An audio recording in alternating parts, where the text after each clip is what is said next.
So we're going to begin our discussion today with a question that is for each one of you. And that question is, what 3 resources would you recommend to high school or university students who would like to pursue a career in your field? So I'm just going to speak about this practically, and I'll speak about becoming a clinical psychologist, and that's associated in some ways with becoming a professor, so that'll do the trick. So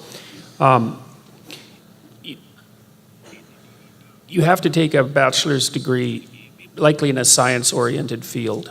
I would recommend, especially if you're going to university now, to stick fairly close to the disciplines that have at least one foot in science. That would include psychology generally, although there are more scientific subdomains of psychology and less scientific subdomains.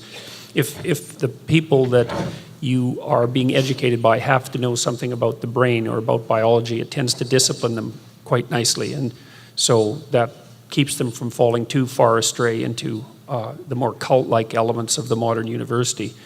You have to do exceptionally well in your last 2 years of your undergraduate degree to have a chance to become a clinical psychologist. You need an A average without exception, and you have to do extremely well on your graduate record exam, which is a kind of a general purpose entrance exam. So it's very competitive, so that's the practical issue. And then there's another practical thing to consider, which is that if you want to become a clinical psychologist, you don't get to pick the school you're going to go to unless you are unbelievably well qualified as an undergraduate. You have to apply, if you want to get in to a clinical psychology program, you have to apply to like 30, including places you think you'd never go. Because you can always say no. If someone says, do you want to come? And you have a couple of choices, well, lucky you. And if you only have one choice, well, and it's not a school that you would normally consider, it might be a lot better than nothing, especially because you educate yourself in many regards. And then having said that, so those are the practical issues, I would say, read the great clinicians. There's a very large number of them that were stretched across the 20th century. I've put a number of books of that sort on a reading list on my website. And you can't go wrong by reading Freud and by reading Jung and Adler and Carl Rogers and Abraham Maslow and the people who established clinical psychology as a discipline, and the behaviorists as well, who have very many extraordinarily intelligent things to say about the way that human beings and animals as well learn. So, and then the other thing I would say is, if you're going to be a clinical psychologist, you know, what do you need to be like temperamentally? And you have to be interested in people, you know, and you have to be interested enough to really listen to them, because a huge part of what you do as a clinical therapist, and this is also true if you're a physician, by the way, the data on this is quite clear, is that you listen to people, and by doing so, you might ask them questions when you can't understand what they're telling you, but a lot of what you're doing as a listener is helping people sort themselves out. You know, like, you just can't believe how many people have no one to talk to. And so, and most people think by talking. It's actually really hard to think, because to think properly, you have to be like 3 people in your own head, because you have to have an argument, you know, and all of those different little avatars of yourself have to be well armed and ready to have a battle, and you have to be able to tolerate that. And it's a really difficult technical exercise. It's not like everyone knows how to do it. And just because something pops into your mind doesn't mean you're thinking. It's the testing of what pops into your mind that's the thinking. And so the way that people do that when they don't think, which is really almost all of the time, is that they talk to someone else. And then the thinking is watching how the other person reacts to what they're saying, you know, with a lift of the eyebrows, or maybe, you know, the person dozes off, which is not generally a good sign, or, you know, you're getting feedback from the other person constantly about what you're saying. And you also listen to yourself, and that can clue you in a lot, because you'll end up saying, if someone's listening to you, you'll end up saying things that you don't necessarily agree with, and you won't even notice that till you put them out on the table. And so the other thing, if you want to be a clinician, is like, there's nothing better, and if you want to be a good partner to someone for that matter, there's absolutely nothing better that you can do than listen. So that would be my 2 cents, I suppose. Well, I would say if you want to become an artist, I would say don't. It's really not a good idea. There are too many artists and we don't need any more. So that's the first thing. So if after I've said that, you still really want to be an artist, I would say for any art you make, I would say draw. That's learn to draw. Draw from observation, copy the masters, and then learn to draw from the structures, from the inner structures. Learn proportion, learn about how to lay things out, learn composition, all those things. That's really, and that you can do that on your own. You can do that, you can take life drawing workshops, you can do all that kind of thing. The second thing I would say is to make sure you have people around you that are ruthless and that will not try to make you feel good. That's one of the things, like I really disliked art school for the kind of postmodern ideology that was taught there, but one of the things that you do learn even today in art school is that you learn to be criticized, and you learn to have people around you that are looking at your work and are just going to go at it with a hacksaw. And you have to take it, because when you're making art for yourself and you're making art for your family and it's all nice and cozy, that's all good. But if you really have the idea of doing it professionally, you have to have people around you that aren't there to make you feel good about yourself and that are going to rip your things apart. So I think that that's really important. And in terms, I would say, of being a liturgical artist, because that's what I do, like of becoming an iconographer, that's really the hardest part, because ideally you would have to find a teacher, and there aren't really that many teachers around. And so if you want to become an iconographer, first of all, I would say, again, don't, because there are too many iconographers.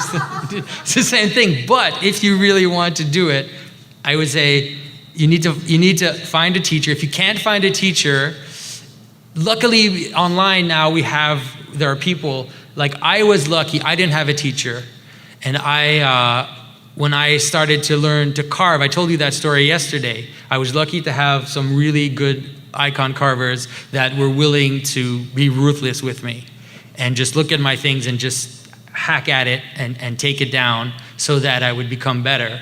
And so I know that iconographers, they love iconography. And so if they see someone who is really dedicated, who's putting in the work, who's doing the drawings, who's going full at it, they will be happy to give you criticisms of your work. And if they see that, and to kind of help you along, because artists are actually really excited to see other people that are coming and that are doing great things. So that would be my basic advice.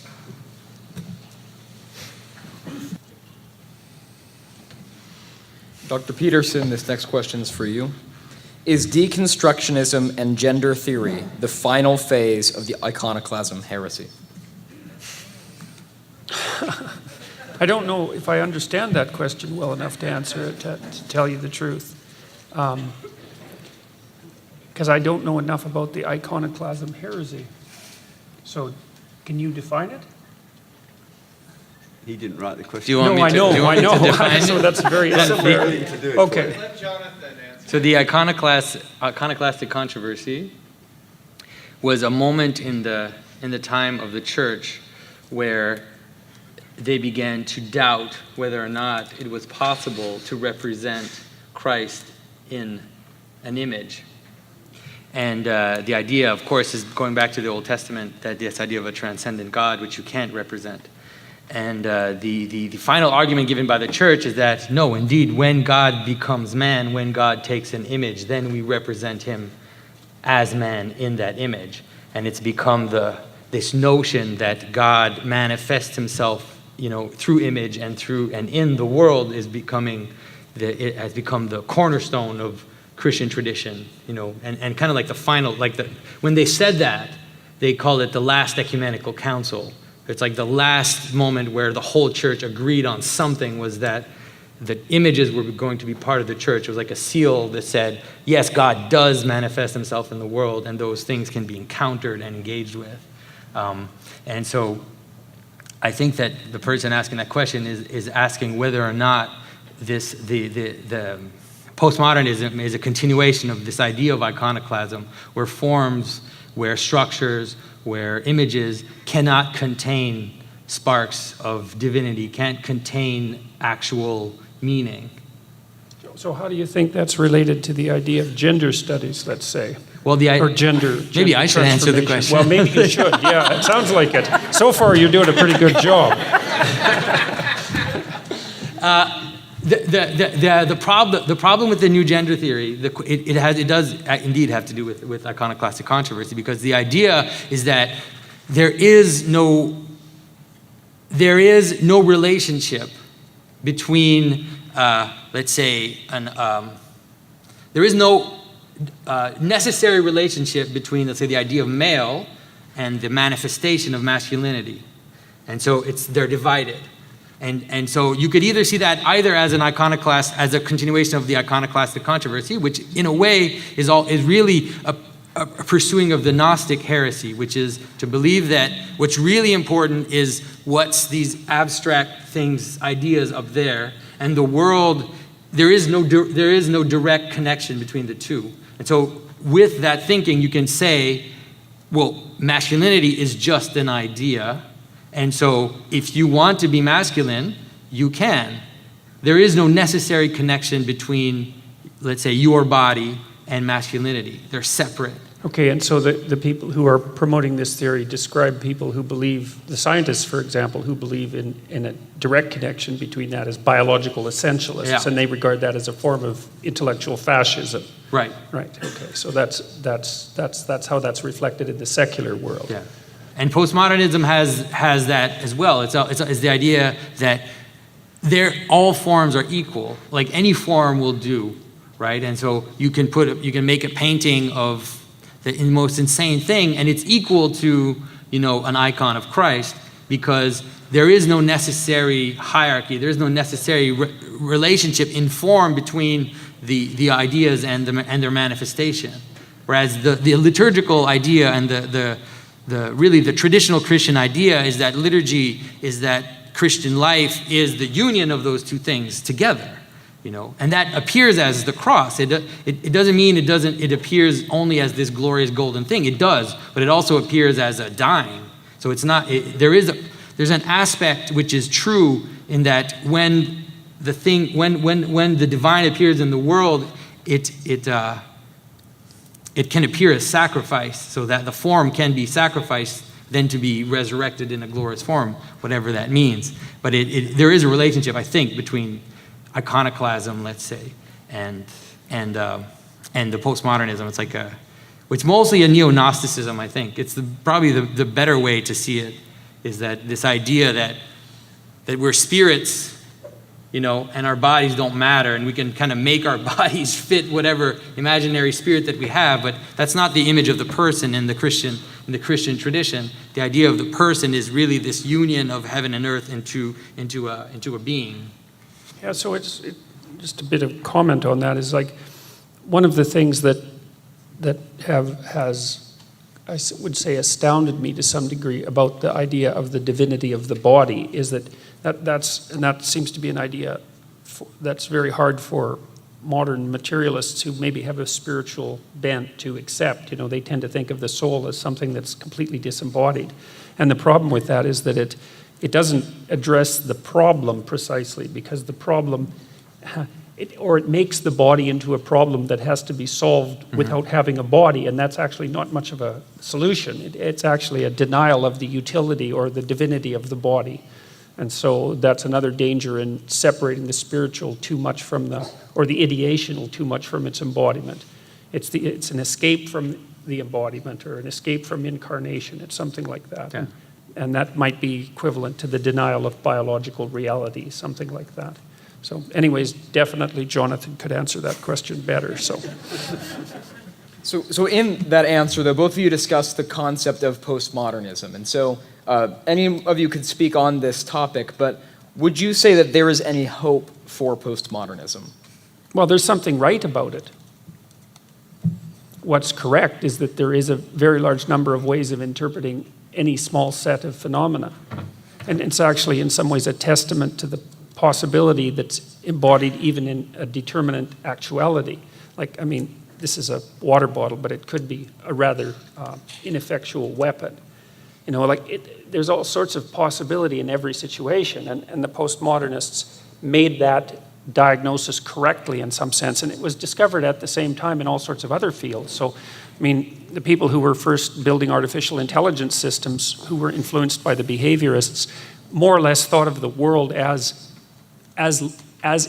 we see it, made out of determinate objects with defined borders that were actually there in some real sense, independent of us. And so they thought that figuring out how to act in the world was going to be the difficult problem for artificial intelligence. But what they learned very rapidly was that the difficult problem was seeing the world, because the boundaries that are so obvious to us are not so obvious out there in the external world. It's not, you know, and Jonathan made an allusion to that today when he talked about grouping things to go to the gym. It's like, well, why are those things in your gym bag? Well, it's a category. Things that go in my gym bag.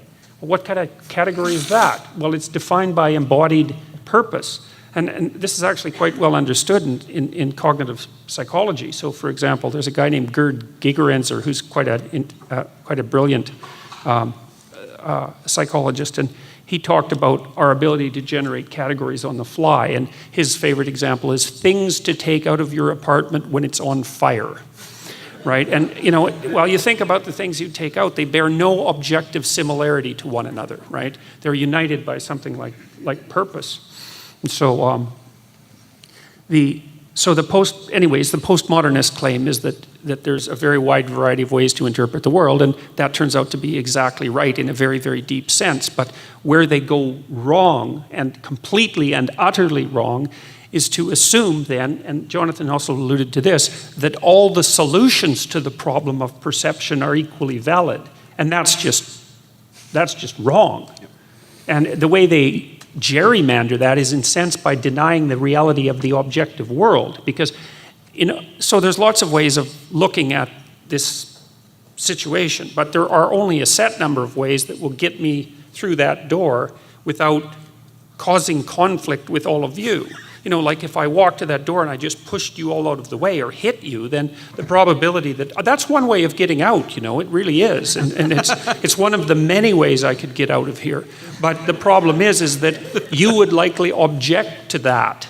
And so it's a perceptual possibility, but there's no way of instantiating that in actuality. And so here's the problem with postmodernism, and I think Jean Piaget had this figured out a very long time ago, is that out of that infinite number of possible perceptual, out of that infinite array of perceptual possibilities, you have to extract out that tiny set of solutions that not only fulfills your aim in the actual world, but fulfills it in the actual world and the social world at the same time, in a way that doesn't interfere with you doing it again in the future, and in a way that, if you do it really well, that also facilitates what other people are doing at the same time. And man, that's a serious number of constraints, right? And it's sort of akin to the child who's playing a sport as a good sport who gets invited to play again.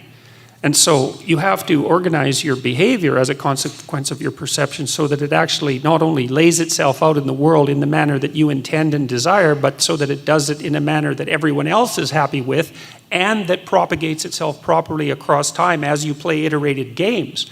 And there's a very small number of solutions to that problem. And we even know some of them. So we talked a little yesterday about dominance hierarchies, which was a term that I objected to, but let's call them hierarchies of competence for the sake of further discussion. I mean, I mentioned that hierarchies of that sort are at least 1/3 of a billion years old, and virtually every animal, even if they're not social animals, even asocial songbirds have hierarchies in the distributed social community. And the reason for that is that there just aren't that many solutions to the problem of how to get along in the world when other creatures are trying to do the same thing. And so the postmodernists are correct in that they make an allusion to the complexity of the world. They're correct in saying, well, there's a very large number of ways to interpret Shakespeare, and how do you know which one is right? And it's like a stupid question in some sense, because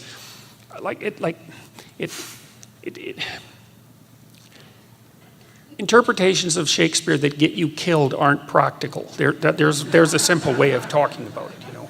So they don't take into account the constraint systems that are part and parcel of being, and they gerrymander that away with an intellectual sleight of hand, which is something like, well, the objective world doesn't really exist anyways, and society is infinitely malleable. And, you know, it's like, no, sorry, that's just not right. And so I don't think there's much hope for it on that end, because it's just, that's wrong. And we know it's wrong, so, yeah. Maybe I just want to add something about postmodernism. For myself, I have I have more sympathy for postmodernism than maybe I show at first glance. Reading some of the postmodern authors are what helped to shake the certainty of modern absolutes, let's say. And you know, what's interesting to know is that a lot of the postmoderns, a lot of those that created the idea of polysemy, which is this notion that there's multiple interpretations of text and that texts say multiple things. You know who they were actually reading? Medievalists. They were reading authors that were interpreting traditional Christian texts or traditional rabbinical texts, because in a traditional world, in the Middle Ages, let's say, no one had a problem with the fact that text had multiple meanings. It was just a given.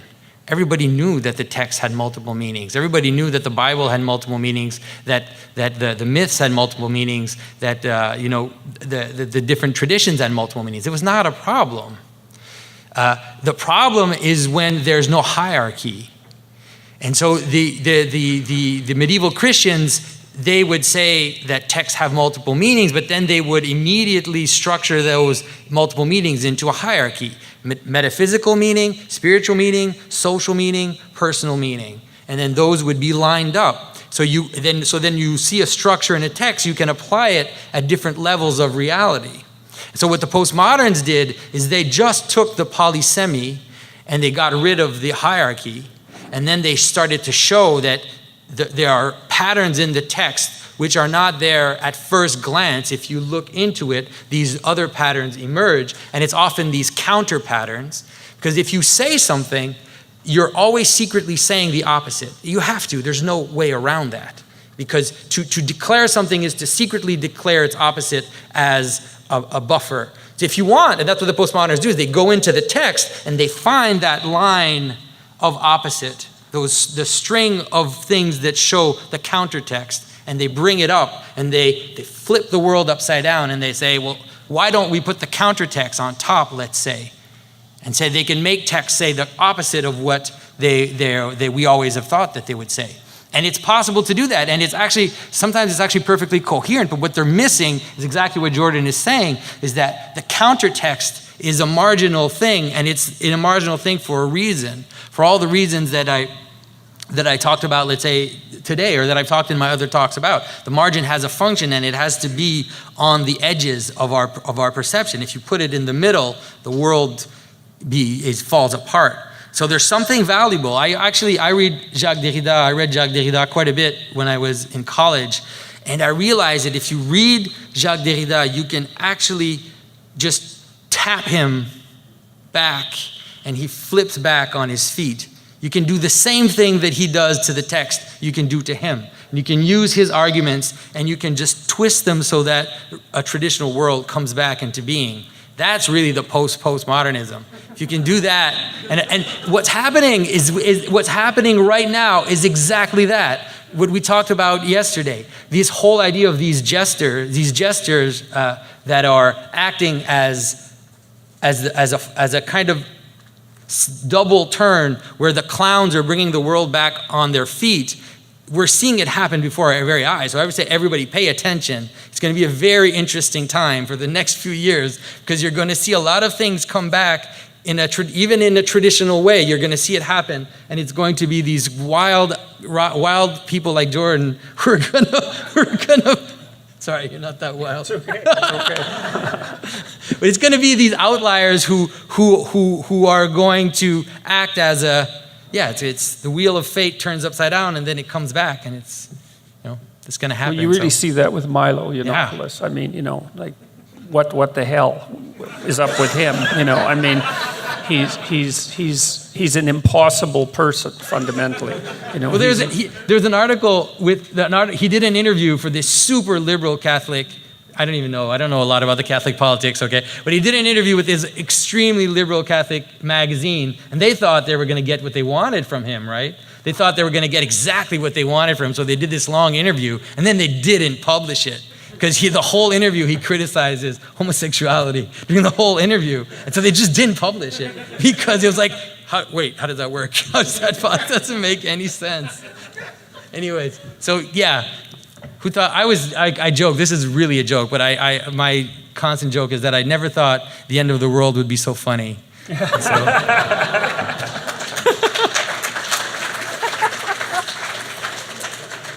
I hope you've noticed nobody wants a postmodern surgeon.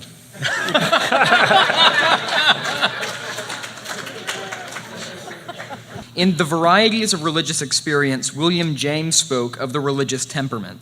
Do you see any correlation between innate temperament and personality and religious experience? Oh, yeah, we've done some studies on that. So if you imagine that a religious system has two elements, let's call it the dogmatic element and the mystical element. The mystics are the liberals, and the ones who are more concerned with the dogmatic element are the conservatives. And I'm not saying that one of those is preferable to the other, by the way, because one is about structure and its maintenance, and the other is about change and dynamism, and you need both of those things. They feed into one another mutually, and if you let the mystics get the upper hand, then everything dissolves into a chaotic confusion, and if you let the dogmatists get the upper hand, then everything stagnates and turns into a tyranny. So you need to have the dynamic going. And it's the same in the political realm, essentially. And I think what the basic personality difference is that the liberal types, so the people who are liberal or lean to the left, are high in trait openness, which is the proclivity for divergent thinking and lateral thinking and creativity, essentially, and low in trait conscientiousness. And the conservative types are low in openness and high in conscientiousness. And so there's a bunch of practical implications of that. One is that it's the liberal types who start businesses, but it's the conservative types who run them. And so that's it doesn't take much thinking to figure out that that's a pretty good deal. The entrepreneurial types are definitely creative types, and they tend to flit from project to project. Like, they're interested in what's novel and what's radical and what's transformative, but they're not interested in tracking things and ordering them and putting them forward in a sequence and doing their duty. That's for more conservative types of people. And so, and the liberals, when you look at what they regard as, lots of liberal types will say, well, I'm not religious, but I'm spiritual. And really what they mean is that, well, I have a hard time with adhering to tradition. And I'm not necessarily very disciplined, but I certainly have the capacity to experience awe, let's say, or aesthetic experience. And those things, you really need to know that those things are deeply grounded in temperament. It's important to know that, because you tend to think that the differences between, say, liberals and conservatives are matters of opinion.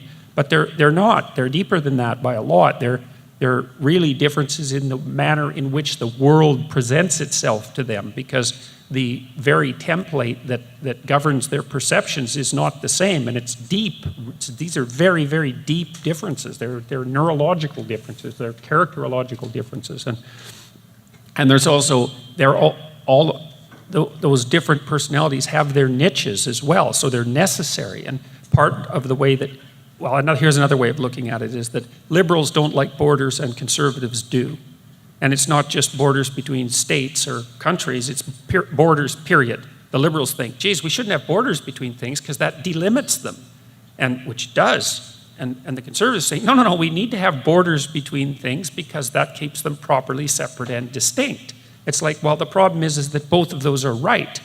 And it depends on the situation to some degree. And I'm not arguing for moral relativity at all. I'm saying that in order to determine which of those principles applies in the particular situation that obtains in the moment, you have to have a dialogue between the different temperamental types to come up with a consensus that hopefully does something like approximate current reality, and that's really what a democratic system does, right? That's why I'm such an advocate for free speech. It's like we have different viewpoints, and different religious viewpoints for that matter, and the way that we stay oriented as a consequence of those genuine differences is by communicating with one another constantly, because the alternative is you swing too far in one direction or the other, or you start to go at each other's throats, and like, unless that's what you want, that's not a very good idea.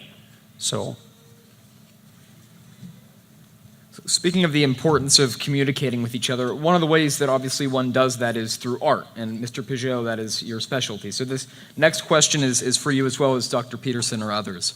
Is contemporary art, including commercial art such as Disney, Nintendo, or DC Comics, a route out of nihilism for today's lost boys?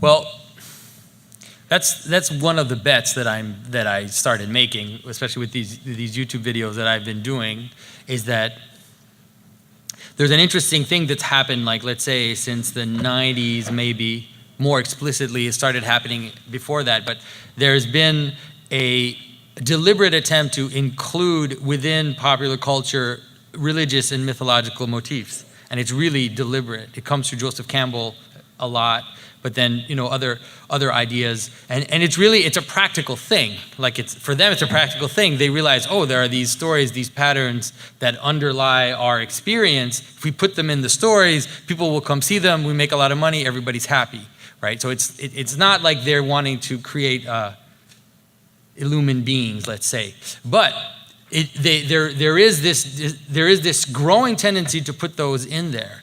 And sometimes it appears in dark and twisted ways. I'm not trying to defend what's there, but what it's done, and I'm seeing that it's happening, is that it's opened up a space that maybe wasn't there a little while ago. It's opened up a space of perception that wasn't there. And I think it is possible to enter into that space, show people those patterns, and then say, okay, does that get you excited? And a lot of people are like, yeah, that's exciting. And then you say, well, that's nothing compared to what's like in the Bible. Like it's like it's dust on a. I mean, the patterns are there and they're real and they're powerful. But like, if you really want to see how beautiful the world is, if you really want to see how amazing structures can exist in human society, it's like look here instead. And so I think so, and we're seeing it. It's really weird, like this Gamergate thing. It's really weird to see what's happening. It's as if these men, it was as if gaming was the last hiding place for men, you know? There's nothing left in society except for because they're not allowed to express their aggressive behavior, not allowed to be aggressive in any way, not allowed, there are no warriors, we don't celebrate warriors, we don't celebrate honor and courage and all those things, but only in video games we still do. And so it's like this last refuge, and then all of a sudden with this weird Gamergate thing, there's this whole group of gamers that all of a sudden became social commentators and are on YouTube. You know, they're not even talking about gaming anymore. They're basically engaging the world and talking about politics, and a little group of those, you know, and a part of those, they discovered Jordan, and now they're saying, oh, there's also this spiritual aspect to this. It's not just politics. It's like they're moving. And so, yeah, it's weird. I wouldn't have predicted it, but I can see it happening, that's for sure. Yeah. Oh, that's a good answer. We'll leave it at that. So the next question is for Dr. Patrick with a follow-up for Dr. Bissonnette-Petrie. How would a scientist talk about grace erupting into a person's life? That's for Dr. Patrick. Thank you. The same as anyone else, except that the arenas where it pops up are going to be different, and there's plenty of examples within the scientific history, and we don't know it, you see.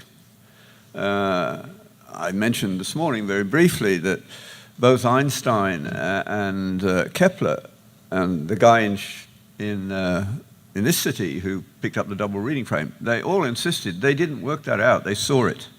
Mm-hmm. The gift is there. In my own way, I can point to that sort of thing as well. Science is not this cold, predictive thing that it's presented to be.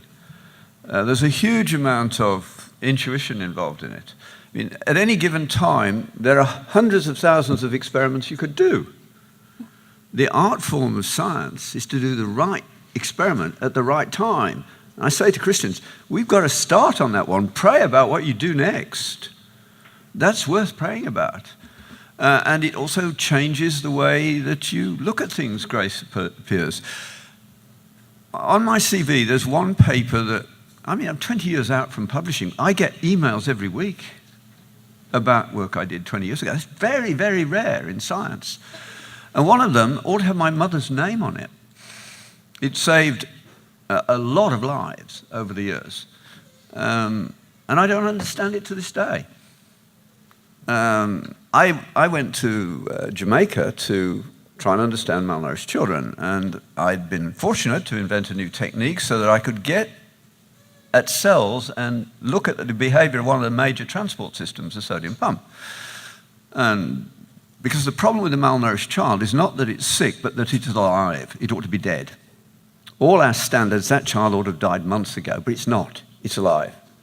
So the major question to begin with was, how's that done? And when you looked at the amount, they're about 30% more efficient than any other child of their age. But they've purchased that efficiency at a price. And there are only really, if you think of yourself as a bloated cell, there are really only two systems that could give that amount of energy savings. One is protein synthesis and the other is membrane transport. And I happen to be fortunate to be the only one to get at membrane transport at that point. And very much a surrogate, but nevertheless a real one. So I had a very simple hypothesis that it would be turned down.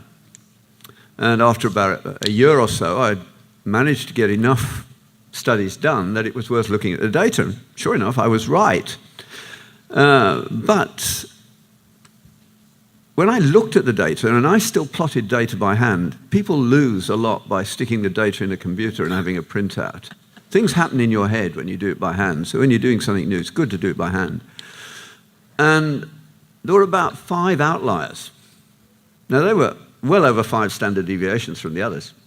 And the standard scientific procedure is just to dump them. Something went wrong, don't know what it is, it doesn't matter anyway. But my mother imprinted on my backside when I was quite small, quite a hard addiction to truth-telling. And I didn't know any reason why I should have got a different result. So at least I had to look at them.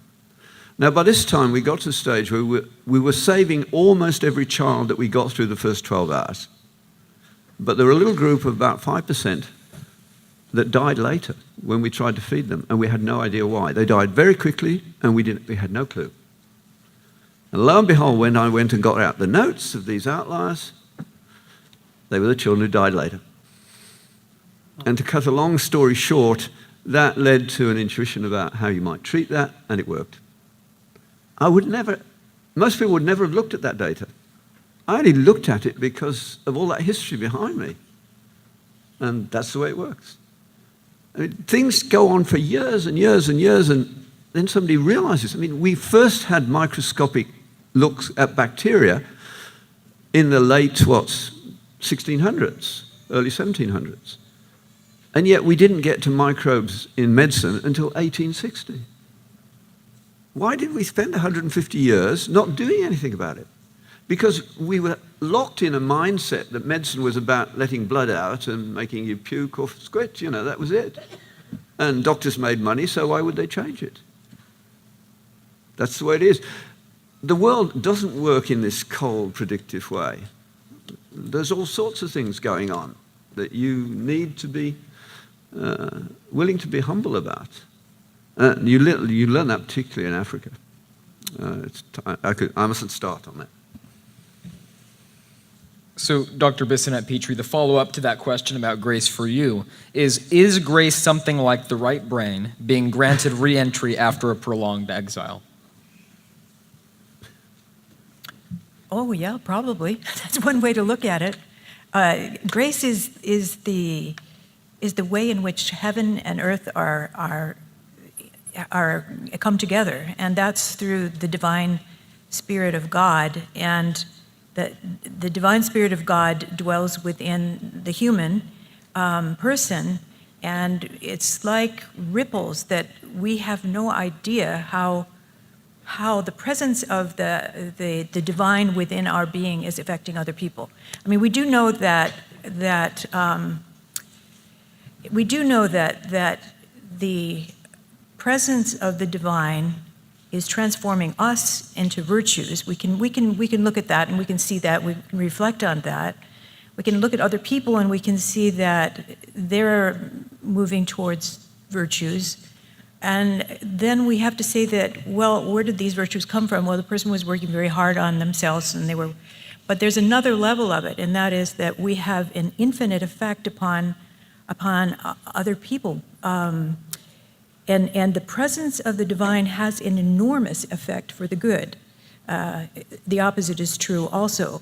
And I don't think we have really any idea just how much of an effect that presence of the divine has within us. I know that it was explained to me by one priest that said that, we know that from the Catholic faith, we are a combination of body and spirit, and they're just so united that they only split at the time of death, and then we believe, of course, that the spirit then lives on, but they're not split. So we have an enormous effect on each other's spirit, and that's what we can't really measure. But we do have an enormous effect upon each other's spirit that we don't even really perceive. But when you're in the presence of someone who is really good, really holy, who has the presence of the divine spirit within them and really manifesting itself interiorly, you don't know that, but you feel peaceful, you feel good in their presence, you feel safe, you just feel good, and we perceive that. And the opposite is true too. When we're in the presence of somebody who is really very angry and hostile, we feel that too. So we know that we're having an effect upon each other, and we don't really even know how to describe it. I mean, some of the modern psychiatrists are talking about, this reverberative energy that's going back and forth between people, because they know there's something that's going on. We don't really know how to put it into words. But I would say that when the human person is really infused with the presence of the Holy Spirit of God, then that's grace, and then that grace pours forth through that person to other people. So I'm going to try to make an answer to that that's very concrete, but that nonetheless serves the purpose. So as we've discussed just a bit ago, there's a very large number of ways of looking at any set of phenomena. And so then the question is, well, what determines what you see? And the answer is what you aim at. And this isn't a metaphor. This is exactly how perception works. So for example, if I look at that door, now my eyes are moving back and forth very rapidly, otherwise I wouldn't be able to see at all. And most of what I see is very low resolution. So for example, if I'm looking at the door, I can only see you people over there as vague shapes unless you move, and then I can see a little bit more clearly. And you people right in the way of me, I can more or less see your faces, including your noses, but you people over here, I can't get your facial features at all. And so my aim determines the manner in which the world manifests itself to me.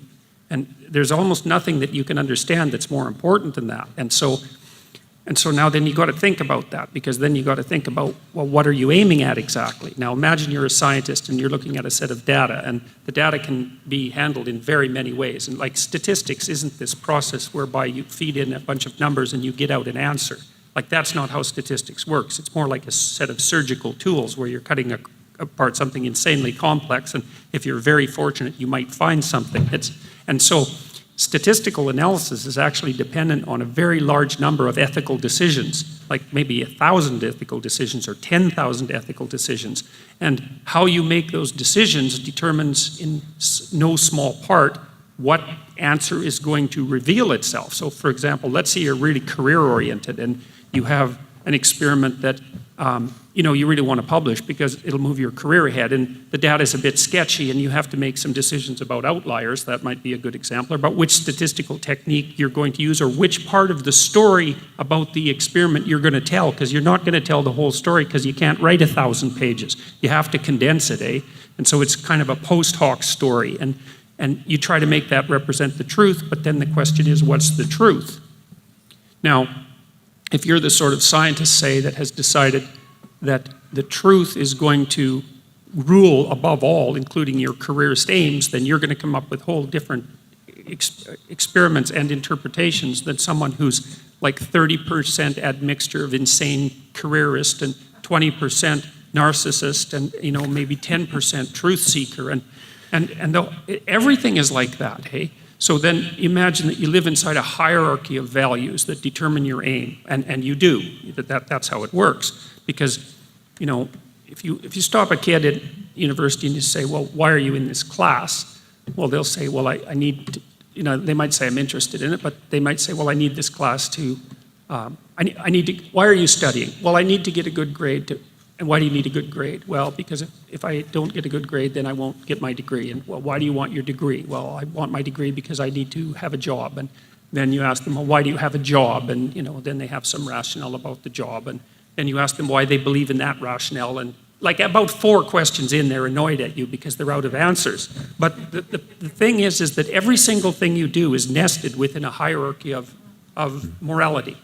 And at the very extremes of that hierarchy, so the highest ends, there's this decision between good and evil essentially that's part and parcel of every decision you make, because the fundamental question to some degree is something like, are you aiming at making the world a better place, or are you aiming at making the world a worse place? Every decision you take is a choice between good and evil in that sense. And so part of the way that you might say that God's grace operates, if you want to be mechanistic about it, is that if you're oriented towards the highest good, then the things that come to you as your perceptions orient themselves around your aim are going to serve that purpose. And that's actually, like, there's not a single element of that that's metaphorical. That's actually how your perceptions work.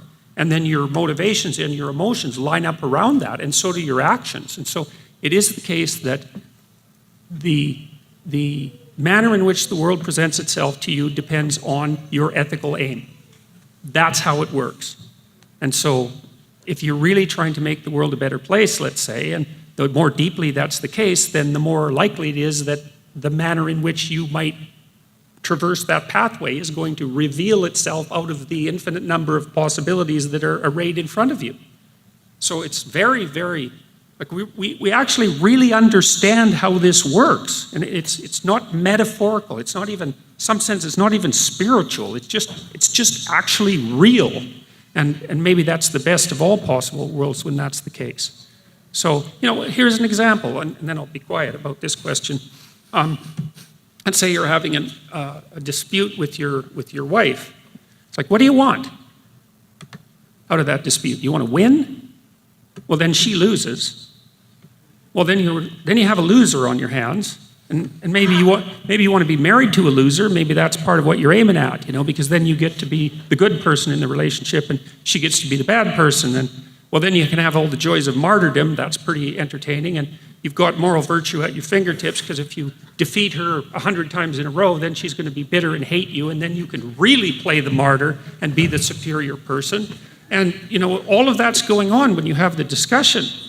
And maybe what you want instead is peace. You actually want peace and tranquility. And so you think, well, I'm going to listen, because maybe I'm even going to help her make her argument against me, just on the off chance that she might be right, because actually what I want is peace. And that determines the course of the dispute. And it determines whether it's a battle for victory or a battle for the solution of the problem, so that you can both move ahead in union, which is what you're supposed to do.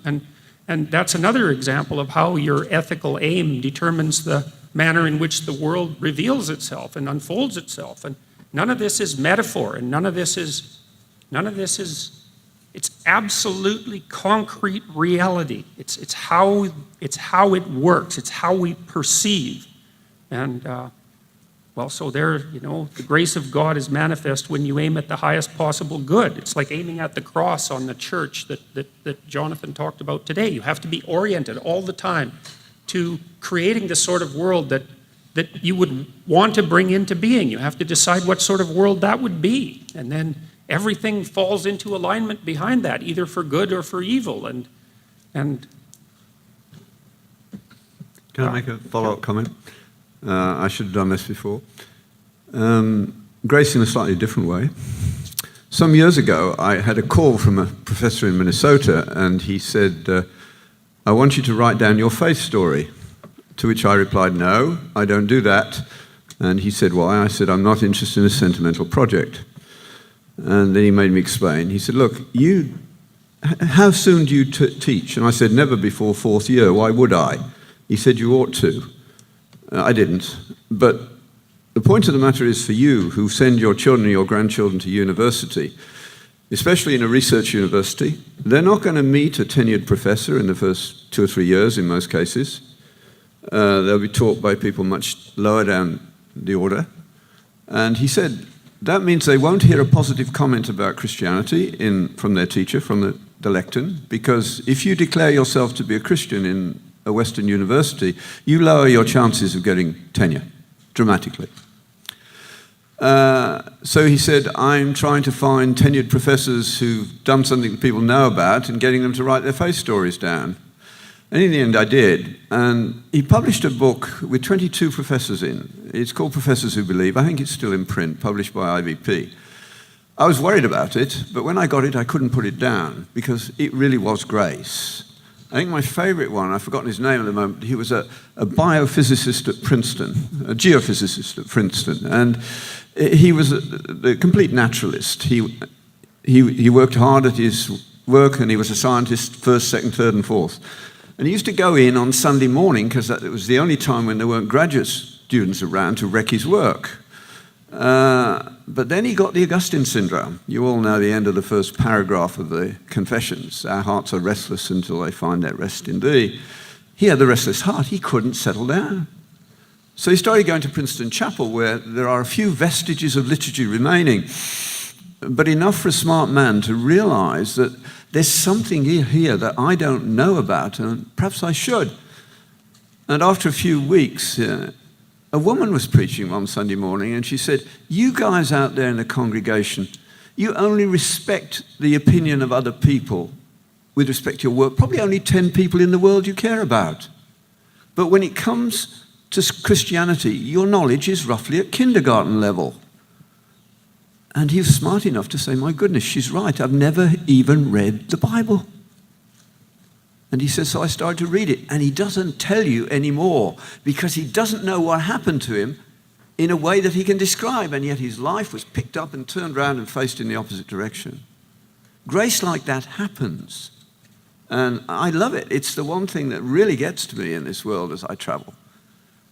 I had a very good friend, he died 2-3 years back, who said to me, I had meningitis so that he could become a Christian. Amazing. At the beginning of my PhD. I don't know, 9 months, a year into it, I didn't have a single result. Nothing was working. I knew what I wanted to do, but it wasn't working. And then I got meningitis. I'd done infectious diseases for the 2 previous years, never got sick. There I was with a fairly serious disease, which took me off work for 3 months. David moved in next door to us in our little apartment in London. And he, like me, came from a blue-collar background. And his dad had told him, David, get out to earn some brass, age 15. But his teacher said, David, you're smart. Go to night school. He got an external degree in mathematics in no time flat, less than 3 years, from London University. He was working for Rolls as an apprentice electrician, but they're a good company. They realized this wasn't an apprentice electrician. So they promoted him. Shortly, he was running the heat flux analysis division for Rolls-Royce in their nuclear engines division with just an undergraduate degree. And of course, Americans would come and visit, and they'd say, this is wonderful work, Dr. Dawson, and he would say, Mr. Dawson.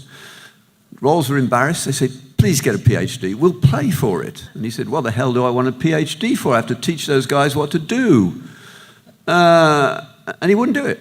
And eventually I persuaded him to do a 1-year master's course at the Greenwich Naval College in nuclear engineering. So he agreed to do that, to have a year in London. And he moved in next door to us. What I didn't know was that this man, for whom everything that he touched was turning to gold, was so sad inside. There was no meaning in his life. He could do anything. He built his own house. He never bought a new car. He got a couple of scrap ones and built a new one out of that.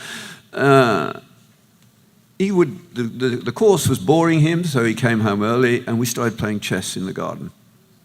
And, you get headaches after meningitis, and one afternoon I had to leave the chess. I said, David, I've got to go in and lie down. He said, fine. The next day when he came back from Greenwich Naval College, he said, have you got any more books like that? I said, oh, that's where it went. And I don't know anybody else in the world who was converted in 2 days by reading a commentary on the book of Habakkuk. But he did, because it spoke to his soul, and he came back and said, have you got any more? I gave him Lewis's Mere Christianity, and on Sunday he said, can I come to church with you? And his life, his perception of the world was totally transformed. He went back to Derby, to his village. He said, I've been there a dozen years, never noticed that the kids didn't have a youth group, so we started one. And he started looking at his research group, and he said, I realized they got problems I could help with, and I'd never done anything about it. So he started doing it. Before long, he was personnel director for the whole of Rolls-Royce. That's grace. That's how it works. So if you're sending a grandchild or a son or daughter to university, think about getting that book and putting it on the shelf, because there's some 22 professors in there covering a pretty good range, including one you might know, Tinder from Boston College. Wonderful stuff. Grace is real. We need to bear witness.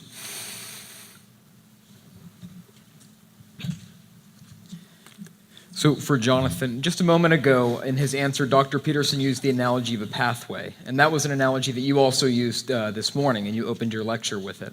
So the question for you is about the other analogy that you used, and that was of a pillar, or of a point of reference to orient yourself from and to find a sense of direction. You also mentioned how this pillar is made through people binding together and having a sense of community. How could one apply this idea to the lifestyles of great thinkers and artists like Rilke and Nietzsche, who spent most of their time in solitude and who even argue that being in solitude is a key factor in making great art? Well, the thing about that image of the pillar is that it's the shape of everything. That's kind of how you have to see it. It's the shape of the cosmos. It's the shape of a community. It's the shape of a family. It's the shape of a person. Okay, and so a person has a center, has a heart. And now I'm going to really use Orthodox mystical language here. So a person has a heart, and the idea in traditional mysticism is to gather your thoughts and to gather yourself and enter into your heart. And when you enter into your heart is like the cup on the altar. It's the same thing that's there. Your heart is the same thing as the cup on the altar. And once you gather yourself within yourself into your heart, then you become a locus of divinity, as much as it's possible for a human being to be united to the divine. So that's why Christianity also has a monastic tradition, because the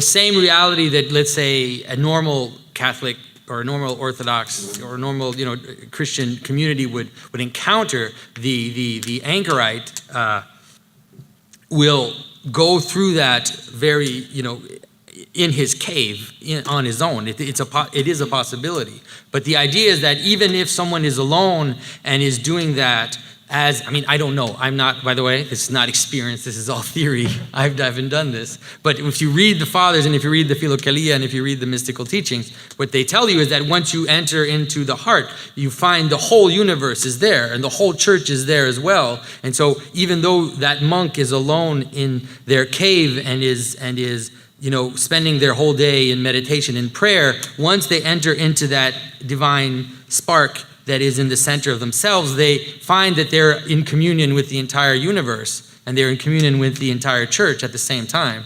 And so even for the, let's say, the monastic approach of solitude, the trip is the same as the community who moves in towards communion. So yeah, I don't know about Rilke and Nietzsche, but that's at least the monastic tradition. Yeah. I wanted to make a comment on the pathway. I'm kind of tired today, so I might get this quote wrong, but Christ said that he was the way and the path and the... Way, truth, and life. Yes, okay, the way is the part that I'm particularly, and no one comes to the Father except through me, right? Is that, Right. okay, yes, good.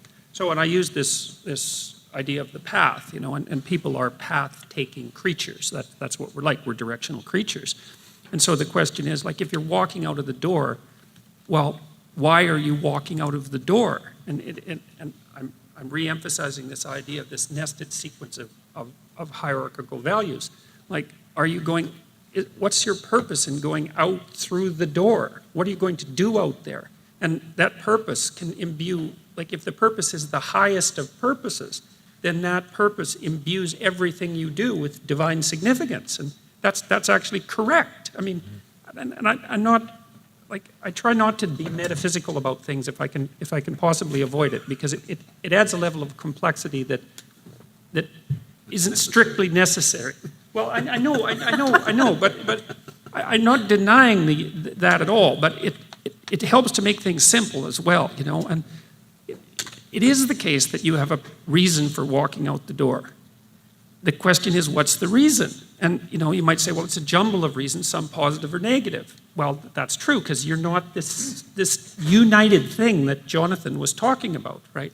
I mean, Carl Jung certainly believed that the united human psyche was roughly equivalent to the self, and that Christ was, he called the image of Christ an image of the self, the united self. And so the idea that the integrated human being is, in some sense, in relationship with the ideal human being is a profound psychological idea. But like when you're walking out the door, the question is, what path are you on?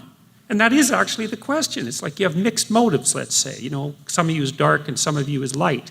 It's like, well, get rid of the darkness. And then when you walk out the door, you're on the path of light. And then the question is, well, what will happen to you if you're on the path of light? And the answer to that is quite straightforward. And that is the best that can happen to you. Whatever that is, it might not be easy. It's that it isn't going to be easy. Easy and best aren't the same thing somehow. I mean, you don't want your child's life to be so easy that they just lay on the couch and have a machine drop grapes into their mouth every 30 seconds, right? That isn't what you want. You want something like optimal challenge or heroic struggle or worthwhile engagement or something like that. It's not just the absence of effort and like a kind of neutral being. It's a call to adventure and to great things. And so you can have it so that everything that you do partakes in that to the degree that you're willing to work to make that possible. And then everything that you do is imbued with this sense of meaning because it's related intelligibly to the highest of goals. And I always often in this sort of discussion, use the example of Geppetto in the Pinocchio movie. When he makes Pinocchio, who's just a puppet, whose strings are manipulated by forces beyond his control. Like that's a person, that's a human being, that's what we're like. And Geppetto, who's a good father, prays, he lifts his eyes up above the horizon to the highest point that he can conceive of, and that's the star that glimmers in the darkness, right? And if you watch the movie carefully, you also see that that's the star that signifies Pinocchio's birth. And like the meaning of that should be relatively obvious, And I mean, it's a nativity scene as clear as can possibly be portrayed.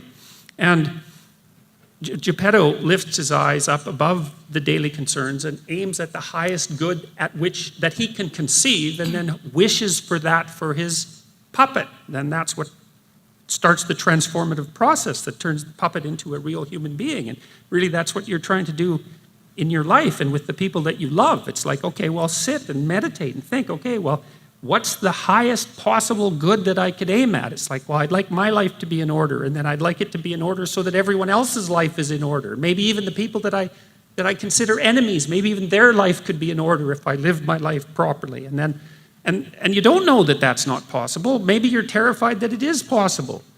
I think that's the most fundamental terror, that that might be possible. And then maybe you're ashamed because you're not living up to that. And I would certainly say that was the case. So that the pathway idea is an extraordinarily profound idea. And it's also one of the things, that statement of Christ in the New Testament is one of those things that really strikes you, because you think, well, what sort of creature would say something like that? It's you're either completely out of your mind to say something like, you can't even explain it that way. And people try, they talk about messianic delusion or that sort of thing, but it's a statement that has such an unbelievably deep meaning that you can hardly imagine that anyone could say it. And that's, well, you can take that as evidence for whatever you think it might be evidence for. But it is really an unbelievably deep truth. It's something. And one more thing about that. You see, you might say, well, what is that ideal path, and how is that symbolized by the idea of the crucifixion? And see, what Christ did in part is to accept the terrible burden of being voluntarily. And that's a really hard thing to do, because the burden of being is terrible. Tragedy and evil. Those are terrible things. And you can decide that you're going to be responsible for that. Right? That's the highest of all possible moral goods, is to take on responsibility for suffering and evil. And I don't see how that's deniable. Well, I can't see how you can think of something that would be better than that. Like, it's almost by definition nothing can be better than taking responsibility for that, because what you're trying to do is ameliorate suffering and reduce evil. Well, how is that not sort of self-evident? And then that can imbue everything you do, even this simple job of taking a pathway. And you're always on a pathway, so decide where you're headed. And then your life has the sort of meaning that justifies it in some sense. And that way you can have your cake and eat it too. And so, that's a pretty good deal if you can pull it off. So, Dr. Peterson, you just went into depth into the idea of the pathway, an analogy used by both you and Mr. Pageau. But the other analogy, the other image that has been used was that of the pillar in his lecture today. And that was an image that he just described as, among other things, the center of the family. And the family is something that you've also provided commentary on over the years. So the next question is from an audience member who says to Dr. Peterson, I have heard you speak on the pathological family. And having the misfortune of being born into such a structure, my question is, how does the innocent child within me forgive my family without excusing their evil, and at the same time avoid the seductive temptation of the power that comes with the innocent victim card that many play?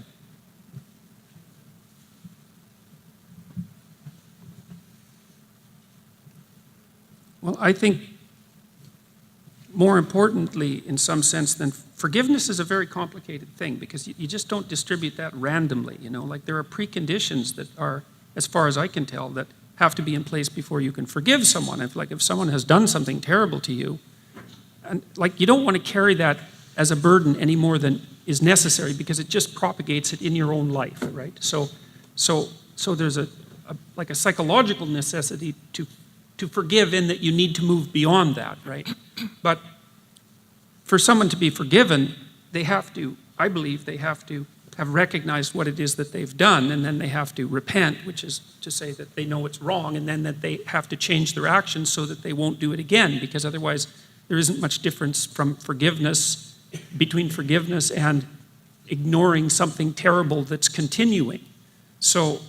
But you do have to lighten your own soul to some degree. I would say that your goal is to do what you can to sew together the tattered fabric of being that you've inherited, so that you don't propagate that forward in your own family.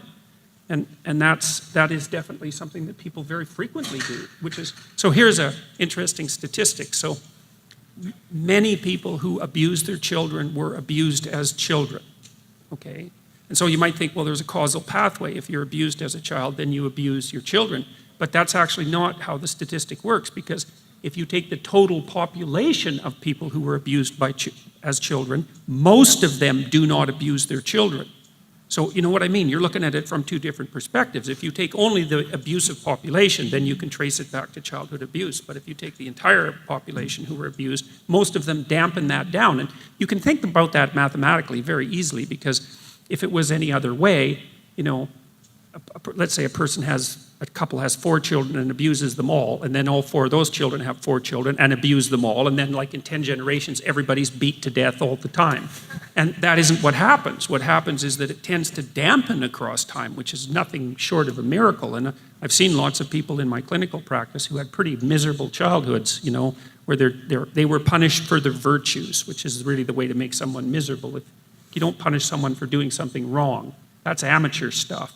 You punish them for doing something right if you really want to hurt them. And so, but they grew up and they had children and they didn't carry that forward, you know. They decided, they learned from what had happened to them not to do it instead of learning to do it. And so, now, did I answer the question? That's a good question.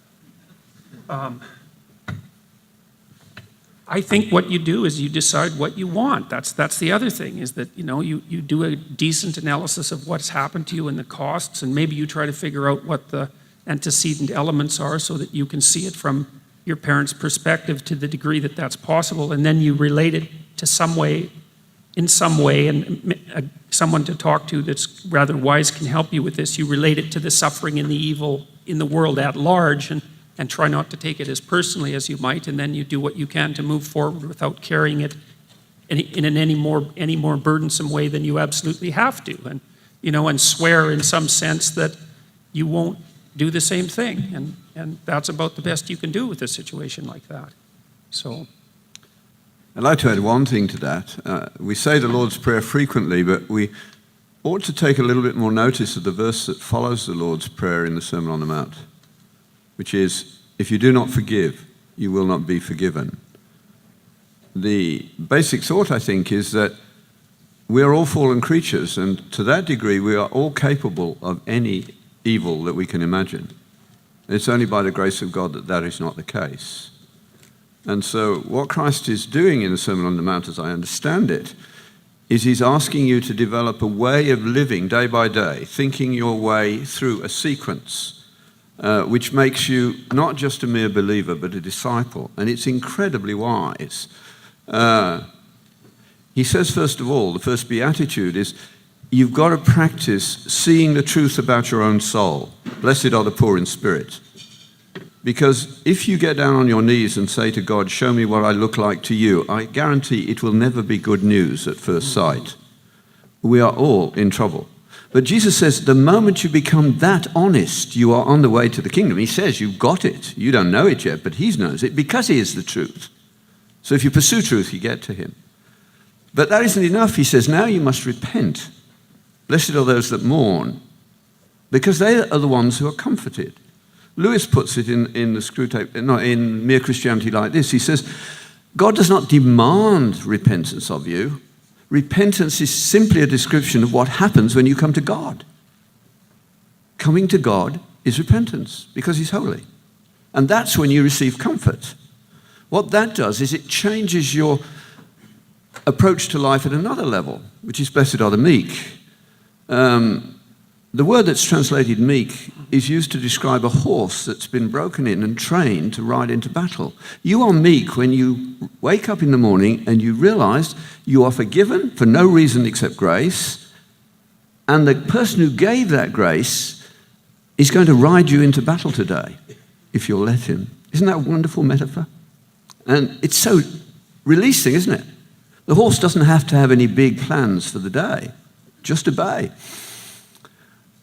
This can take anything nasty that's been done to you. You put it through this process and you come out the other end. You are now really caring about the person who did the harm. It's an astonishing thing. Because the next thing that happens, of course, because it's working, you start hungering and thirsting for righteousness, which Jordan Peterson is doing very well. I mean, he can hardly open his mouth without hungering and thirsting for righteousness. The promise is he's going to be satisfied. That's what Jesus says in this. That makes you, in turn, the one that we probably need in our society as much as any, particularly in church. He said, now, blessed are the merciful, for they shall receive mercy. This is, if you do not forgive, you will not be forgiven. If you can't be merciful to somebody else, it's because you haven't seen what you are really capable of. So if you're in trouble with not being able to forgive, you've got to go back to the beginning. That's the way it works. It's an iterative loop. And ask God to show you, what's this hanging on to this doing to my soul? Show me how I can release myself, be released from this. And that will happen. And then you move on to the next one, which is, blessed are the pure in heart, for they shall see God, which, as Kierkegaard put it beautifully, is to will one thing. A life that is only concerned with thy will be done, it's very hard to injure you. I mean, people can't hurt you. It's amazing. Because the moment they try, that sequence kicks in and you start praying for them. I've seen it happen because the university is a very nasty place. And that's my response. And I'm praying silently, of course, but I've watched people look and wonder what's happening to them. I know what's happening. And then you go on to the next one, which is you become a peacemaker, because academic snits go on for years. And sometimes it gets so bad they want somebody to calm it down for a bit. So it has to be somebody who's transparent, that both sides trust. And then they persecute you afterwards. Nothing serious in our world, really. But that's how it works. So whoever asked that question, here's an experiment for you to do.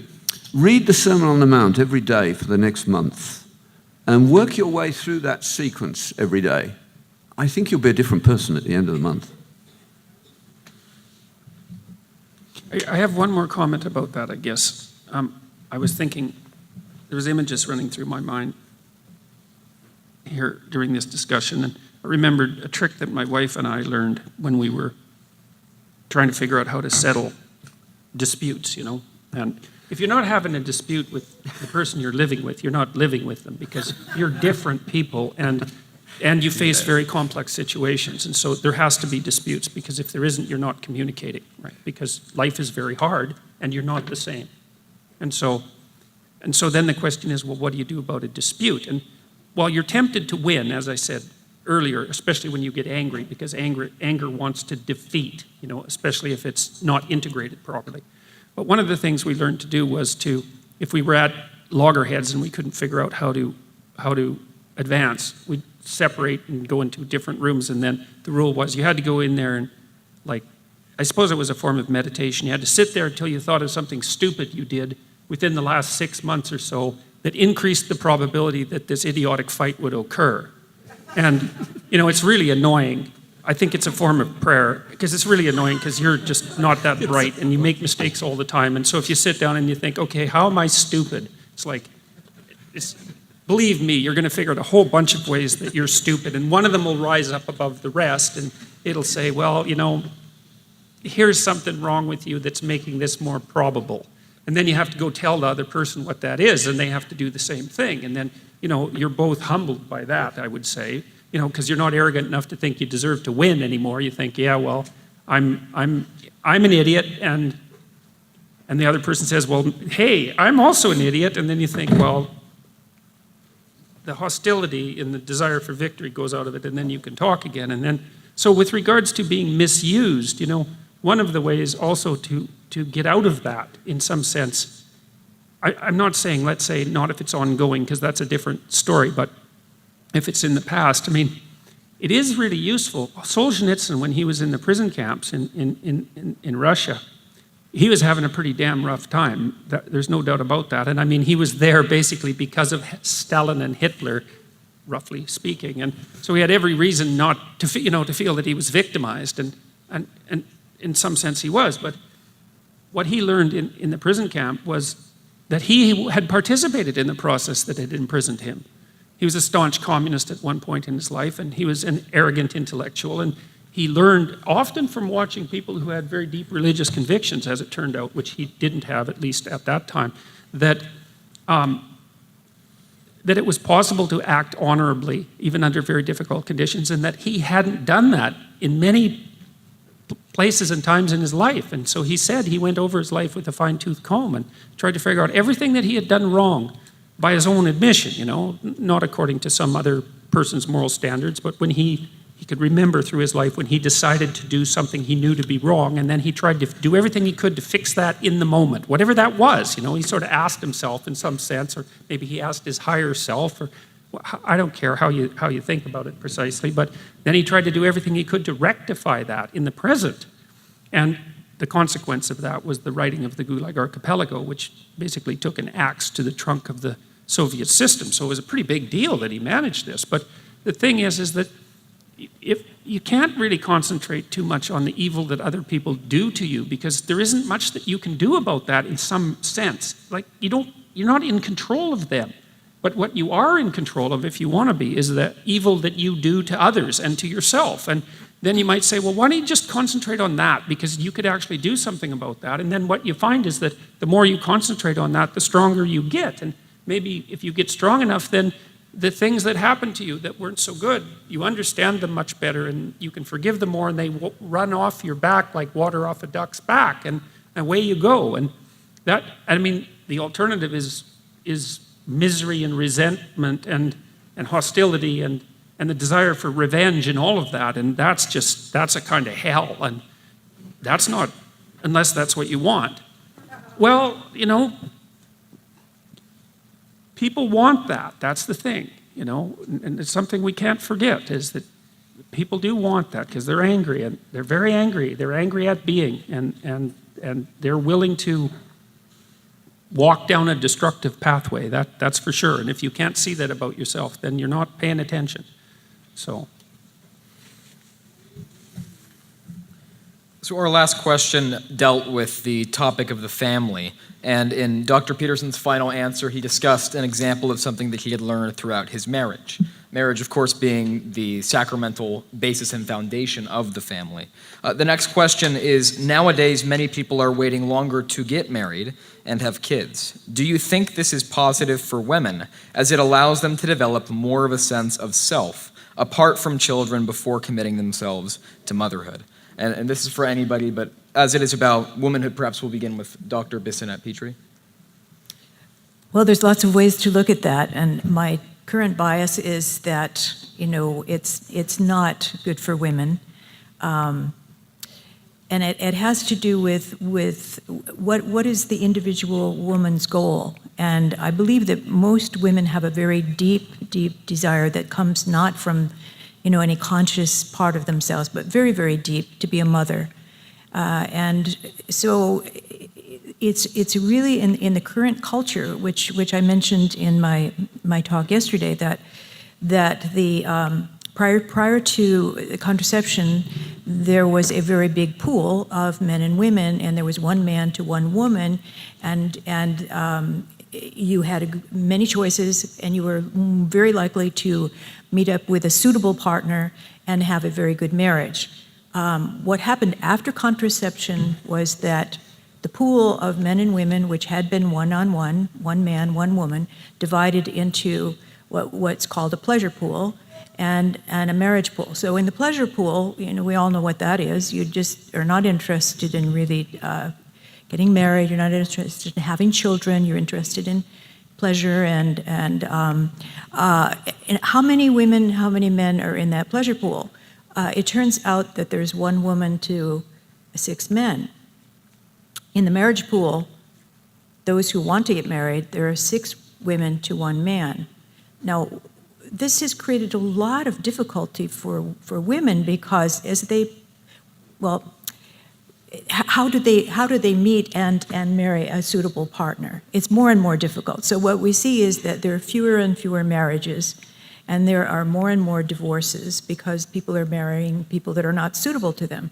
Now, women have tried to cope with this by investing in their own capital. And by that we mean that they go to school, they become nurses, they become doctors, they become lawyers, they're trying to invest in their capital to make themselves more interesting, and because they feel motivated to do that. And of course our culture has encouraged that immensely, which is just fine. But then they end up finishing their education, and they're 30. And it's very difficult to find a suitable partner, a man, at that point. And then their biological clock is ticking. And are they going to be able to have, the best of both worlds, a career, children and a marriage and children. And I have talked with a lot of women in medical school now. When I went to medical school, there was one woman in my class besides myself. It was just, we were not, and my father had actually said to me, women should not be doctors. You should be a teacher to prepare yourself for marriage and children. And my mother was not really happy as a mother, and that influences you. Well, why would I want to be a mother? My mother's not happy being a mother. So I took this other path of, really, and I had been encouraged to do that because if you have a brain that does well on tests, then they encourage you, especially if you're good in science. They want women to move forward. This back in this, in the 60s. So I ended up going into my career because that was the path that unfortunately I was able to marry and have children and do the whole thing. But I came to the point where I realized that there was a deep longing inside of me to have children.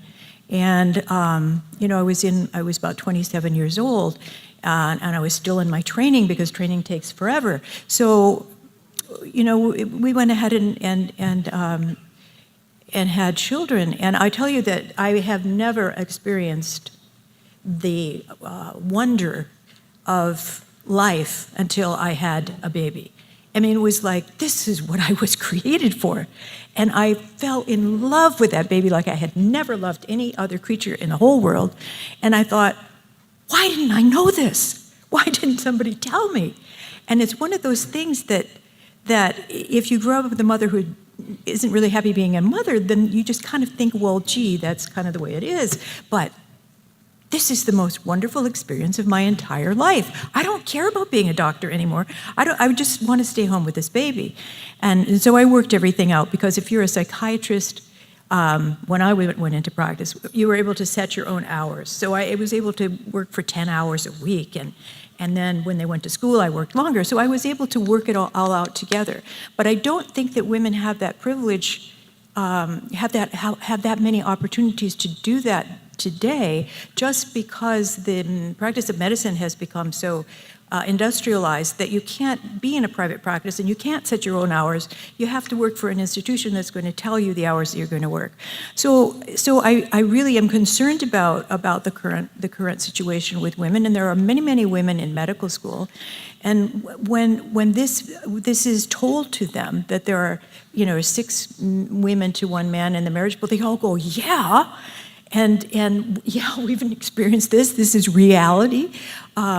But they've invested in their capital by making something of themselves. And so I asked a young psychiatrist who's in training, a young man, and I said, well, oh yes, okay. One thing before I get to that. So a young woman who finished her training in gerontology and has a practice and is working as a physician fell in love, and she was really happy, and she was telling me all about this through the email. And so I saw her at a conference in September, and I said, I understand you're engaged, and this is wonderful.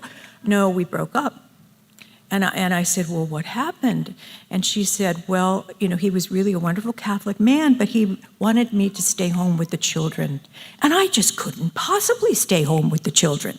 And I felt really sad for her because, I think that I'm not the only woman who says, wow, this is the most wonderful experience of my life when you have a baby. I think men feel the same way.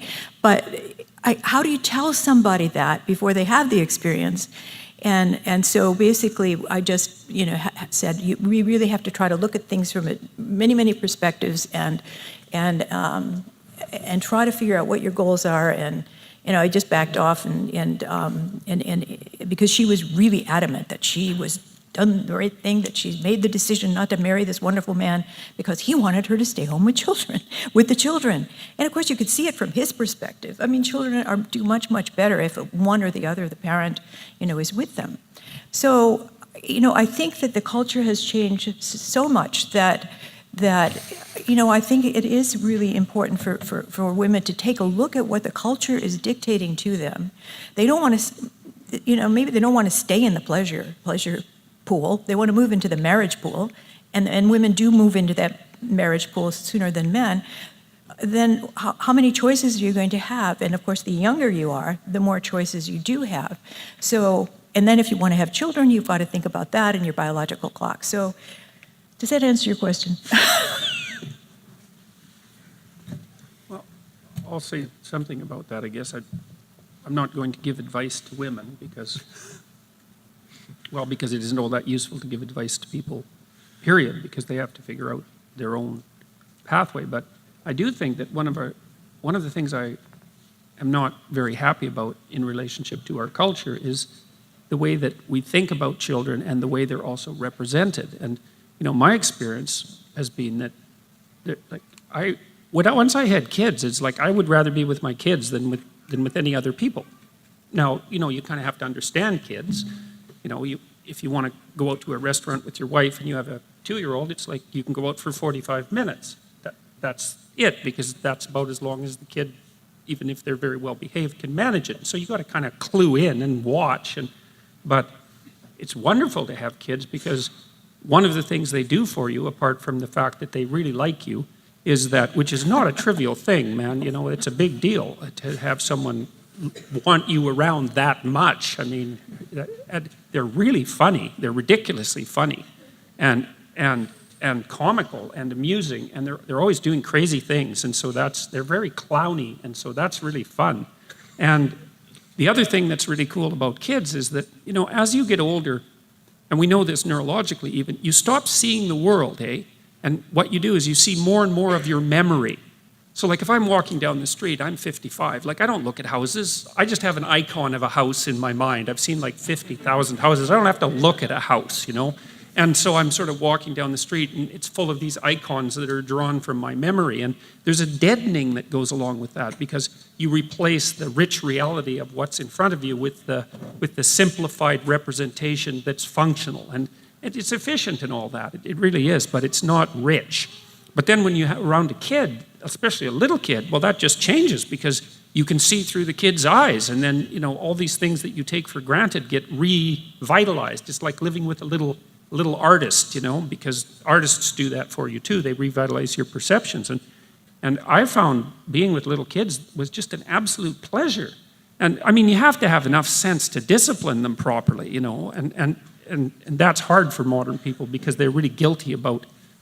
Even about the idea of discipline sounds like, some sort of Nazi tyrant with a big stick. It's like, that isn't what discipline isn't that at all. It's trying to help your children behave in a way that helps other people like them, which is an act of love, that's for sure. But, so I think we do a very bad job of selling children to our children, because we say, well, your youth is over and, now you have to take on this responsibility and all the fun has gone out of your life. And it's like, well, your life just wasn't that fun when you were single, you don't remember that exactly. And then, well, what about all the joy that you have with your family? And like, is there something wrong with that? Is that not like the central fact of life? And you have to have a hell of a career before it's better than having a family. And maybe even then it doesn't work. For me, I've had I would say, like I've had a career that would be as good a career as you could hope for. Let's put it that way. And still, coming home to my family was always a relief and something extraordinarily positive. And then as I've got older, now I have a grandchild, and as I've got older, the relative importance of my family has just grown and grown. And I think that's inevitable as you get older. And so I think we do a really bad job, especially in relationship to young women, because we teach them a pack of lies about what the world is like. And we don't inform them, for example, about the phenomena that you just described, which is, someone else's baby, that's a baby, but your baby, that's like a whole new human being. That's like part of your family. And it's this extension of this sort of magical relationship you have with hardly anyone else in the world. And all of a sudden you have another relationship like that. It's like, this is like the image of Mary and the Christ child is a sacred image for a reason, right? It's there for a reason. Societies that don't honor that die. And we don't honor that. And that's a big mistake. And it isn't a moral mistake, exactly. It's just a big mistake. And we need to figure out how to organize our society so that women who want to have kids can figure out how to do that without working themselves to death on a parallel career and taking care of kids. It's really a hard thing to do. And this is one of the things that I really dislike about modern feminism is that the feminists don't ever seem to me to work for mother infants, you know? They're not oriented towards that. And that's a big problem because that is what most women who have any sense want. They want other things as well, but, you know, it's a big issue. And it would help if we'd at least stop lying about what children would like. So that would be a good start. And this is for the two professors. To what extent is the educational system, kindergarten through graduate school, the cause of society's problems? Who do you want to start? I mean, this is what I do now. I think it's hugely responsible. That's why I'm still working and teaching every week at my age. 25 years ago, 6 of us at Ottawa U had been watching students arrive at university with a faith and depart without one. That faith taken away by professors who were outrageously unethical in what they did. And we didn't know what to do about it. So we started reading. We read everything we could find for about 5 years, starting with the Greeks and ending with Alistair MacIntyre. It was the best seminar I ever went to. No advertising. We counted, I think it was 19 languages around the table one time. And there would be about 20 people there every week. We were even headhunted by the Chinese government 25 years ago because they knew that corruption was a problem of not having enough children who are properly educated. The teaching ethics to 23-year-olds is a total waste of time. It's too late. Because the problem is not ignorance, it's a problem of the will. And the will has got to be properly trained a lot earlier. We didn't know how to do it, but slowly it became clear to us that almost all of your children don't know who they are. And they don't know their heroes that they should know. Now, to truncate a long argument, I'll turn it to my favorite way of teaching anyway, as Jesus would, a story, but a true one. In the next 90 seconds, I'm going to tell you the story of a man whose name you should all know. Raise your hand, it'd be interesting for me to watch, when you recognize who it is. He was born in London to a very poor family. His father was a blacksmith. What education he had was in the church, where he would be 2 or 3 times a week. He was smart, but by the time, one at the back so far, by the time he was 11 or so, he was an apprentice bookbinder. Fortunately, he had a smart boss who realized he was a smart boy. He said, "You can read some of these books, you know." So he started reading the books he was binding. Another one goes up. And he loved the science. So he started going to the free public lectures at the Royal Society and the Royal Institute. He took excellent notes, which we still have. And by the time he was 15 or so, he knew he did not want to spend his life binding books. What he wanted to be was the lab tech who set up the experiments to go with the talks at the Royal Institute. So he bound his treasured notes beautifully and trusted them to the post and sent them to the president, who fortunately was a good man. And he read these notes, was impressed. To cut the story short, he got the job in due course. And very shortly, he became indispensable. The boss started taking him around to meet the great scientists of the day. So all around the world, they knew there was a very smart young man in London who'd never been to high school. Eventually, he became president of the Royal Institute. He turned down the Royal Society twice, said he was too busy. He was known to stop the Royal Institute's committee meetings so that he could get to his prayer meeting. And only 2 of you have put your hand up to say you know who he is. Yes? Who is it? That's right. Michael Faraday. Deeply committed Christian.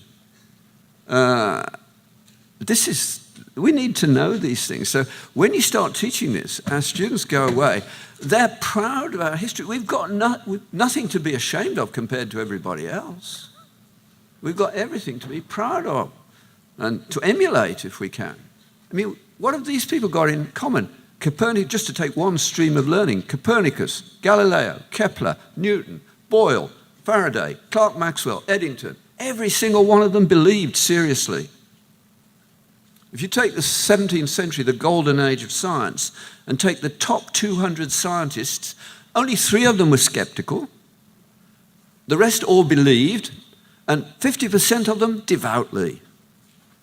There's no war between science and faith. We've lost our educational process because we don't have enough motivation. We've reduced it to mere information.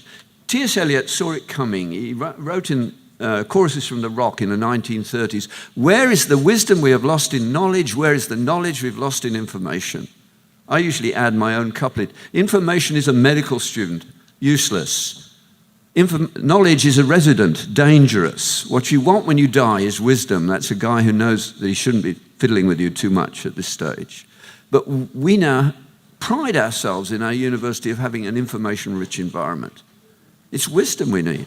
So yeah, education's lost its way completely, but what we've been doing over the last 20 years, it works. You talk to the ones that are here. Raise your hands, those of you. You see them, they're back there. They'll tell you what it's like firsthand so that you don't think I'm hyping it. I'm not. I'm absolutely amazed at what can be done, and it's got to be done, otherwise we've lost.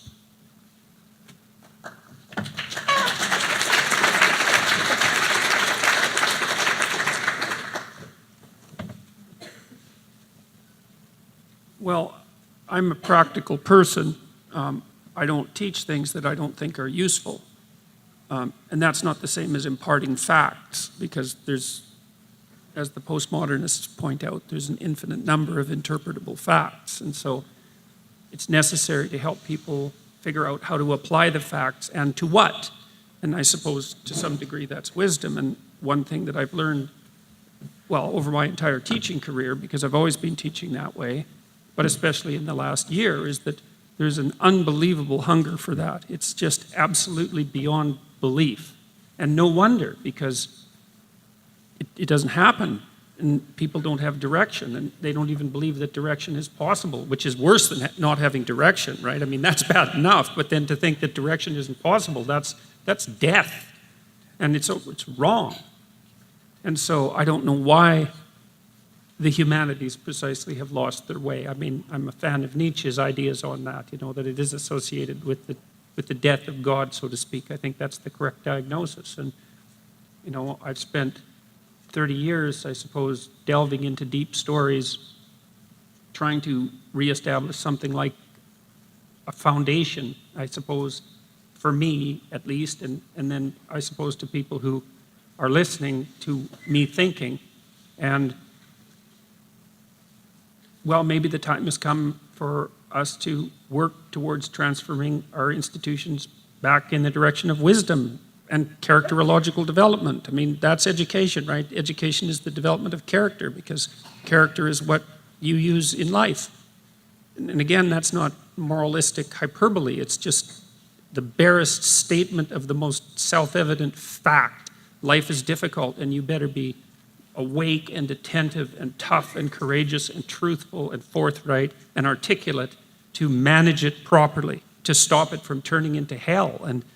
And that's the purpose of education, is to produce people who are like that. And it's a noble enterprise, and the universities have let it go in many ways. And I don't understand why exactly. And, well, hopefully something can be done about it, and it would be good for us to all try to do something about it, and maybe then it'll happen. So I think it happened to some degree at this conference, so hooray for that.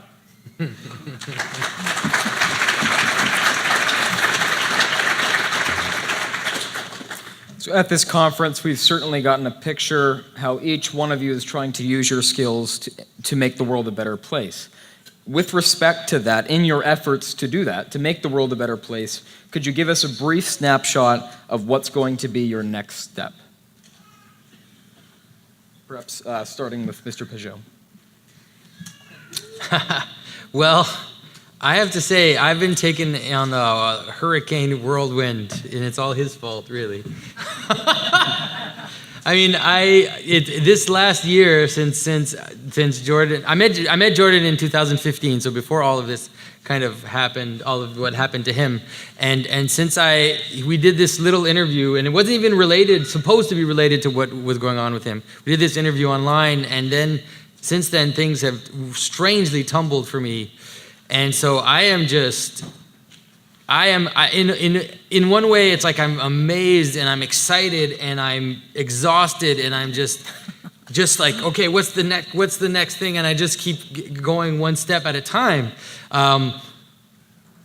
So I really have no idea where this is going in terms of my own participation in it. All I know is that I have seen and I've heard and I've read, and people are sending me messages every few days, and there's something that's happening, and there's people that are changing, and I can't not do it. I mean, I can't. I have to, or else I'm going to regret it for the rest of my life. And so, yeah, so it's just, I started these YouTube videos because people kept writing me and saying they wanted to hear me talk about things. So, okay, so let's do YouTube videos. And then people start asking me to come speak. And so, okay, let's go and speak. And now next week, for the first time, it's always been in religious situations. And now for next week, for the first time, it's like a political group, like a secular political group who's asking me to come talk to them. And I'm like, okay, what am I going to tell them? I don't know. I have no idea. So it's just like one step at a time.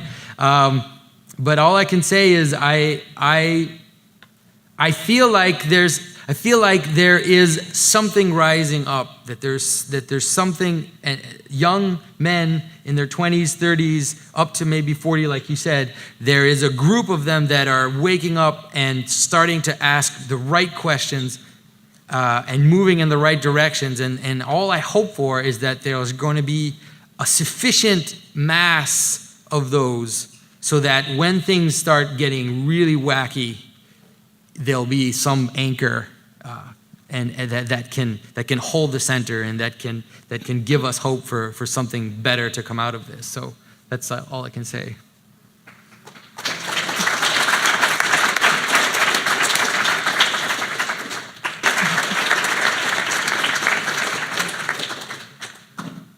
Well, so I've been trying to figure out for a whole year what I'm doing, and but some things have become clear. As many of you know, or some of you at least, I've been doing a series of lectures on the psychological significance of the biblical stories, and I'm going to keep doing that until I can't do it anymore. And by then, maybe I'll get through Exodus or something.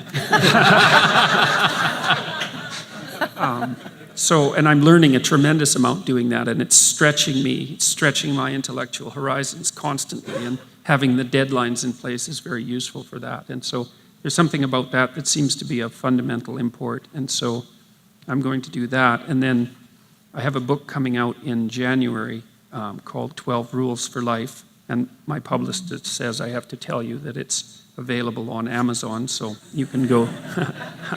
I was supposed to bring out some flyers, but I forgot those. So, and so I'll likely be going around talking about that. I mean, that seems likely, and I might do a tour of American universities next year. I've been talking to some people about that, and that might be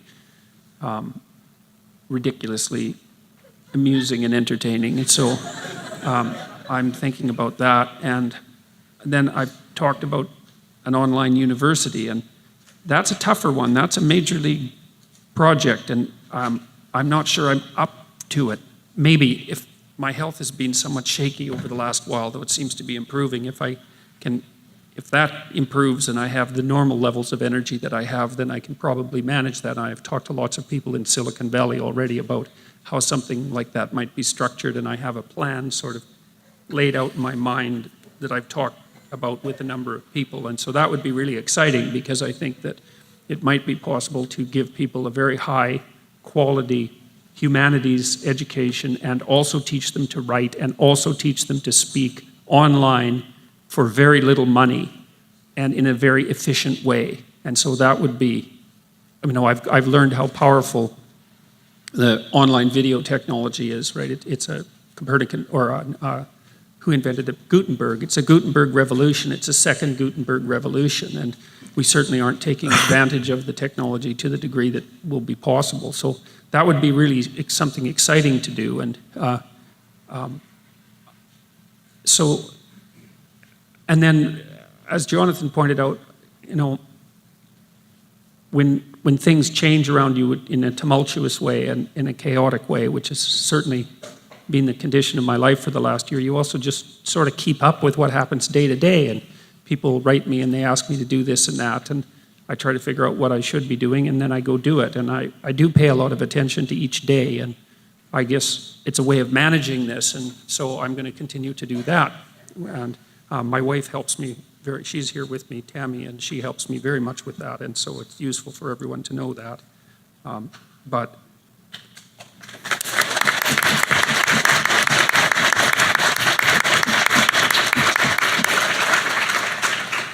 I guess what I'm doing in part, and this is with regards to mostly to young men by all appearances, is to fight against this pervasive cynicism and nihilism that's an anti-masculine spirit that's invaded our culture, which I think will kill us. It's a terrible thing. And one of the things that's been very gratifying about what's been happening recently is that wherever I go, young men in particular come up and say that, their lives were a mess and they were living a chaotic lifestyle and desperate and useless, all of those things, and that they've figured out that that's not right and that there's better things to do, and they're doing it. And God, that's so great to come out to places and have people come up and tell you that. It's just like, you couldn't ask for anything better than that. That's just absolutely amazing. And so I'll try to make sure more of that happens, because that's a really good thing. And yeah, like I said, you can't ask for anything better than that. So I'm trying to figure out how to do that most effectively. So.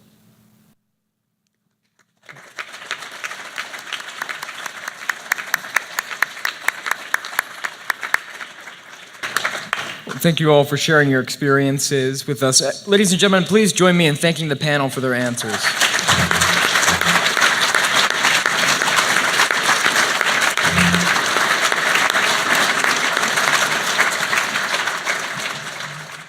So this was an edited version of the question and answer period given at the Northwest Catholic Family Education Conference last October in 2017.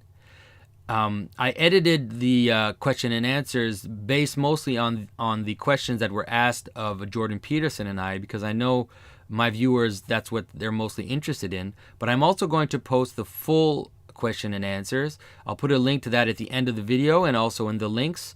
The full discussion lasts about 3 hours, and there's a lot of more interesting stuff in there for those who are interested. So for those of my listeners and viewers who are Catholic and Protestant, I wish you a happy Easter. And for all my Orthodox friends, I wish you a blessed Holy Week. And I wanted to post some things on Easter. Sadly, I'm not able to get to it. I have too many things going on at the same time. But hopefully I'll be posting some interesting stuff that will discuss the resurrection in the next few weeks. Also, my movie analysis coming as soon as I can get it done. And so please share this on social media, and we'll see you soon.